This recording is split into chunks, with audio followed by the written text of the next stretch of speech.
Maria broke for air as a wave crested.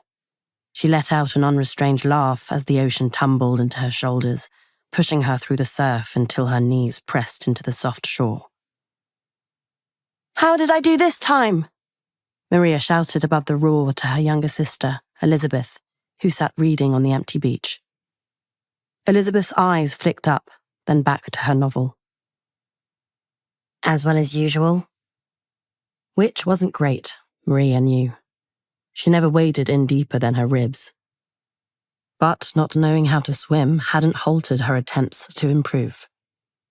Maria scrambled to her feet, shaking out a shiver and scraping away sand. She wrung water from her linen shift, then her braid. Her throat burned with traces of sea. Despite the goosebumps, she glowed with delight. She buried the wet shift inside her basket, then quickly changed into a clean dress. "I'm missing something in the arm movement," Maria said after drying off. She held out her arms, trying to mimic what she'd seen the fishermen at the docks do when they dove to cut a snagged line. Why were they allowed this joy while she was not? She finished dressing and then stared at the bonnet in her hands.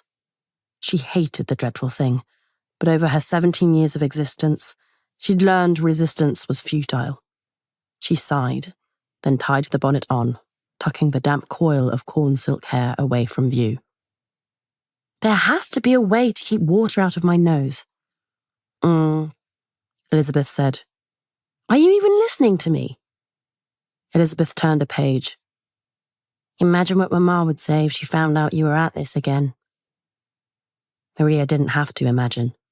She knew exactly what Mama would say, having been caught before. A few months back, Maria and Elizabeth had both lost privileges of going out, meaning Elizabeth hadn't been able to see her friend, Lydia, for a week. Maria felt a pang of regret, softened only by knowing that Elizabeth craved these moments away as much as Maria did. A chance to sit with her questionable reading material without prying eyes.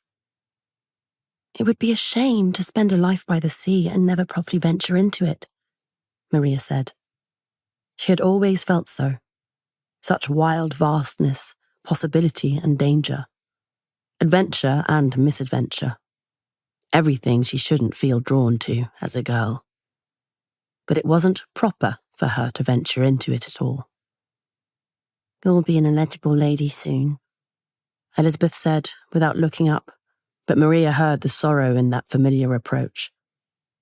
Elizabeth herself might not recognize the bass note of sadness, that subtle dissonance, but Maria did. She felt a small, invisible stirring, nothing more. Maria could never explain how she knew these unspoken, unseeable things. She'd tried before, as a child, borrowing language from church. "Whisperings of the spirit," she'd called them, until Mama had warned that God would never send Maria visions. Instead, Maria was instructed to stay clear of Satan's grip, or even the appearance of evil.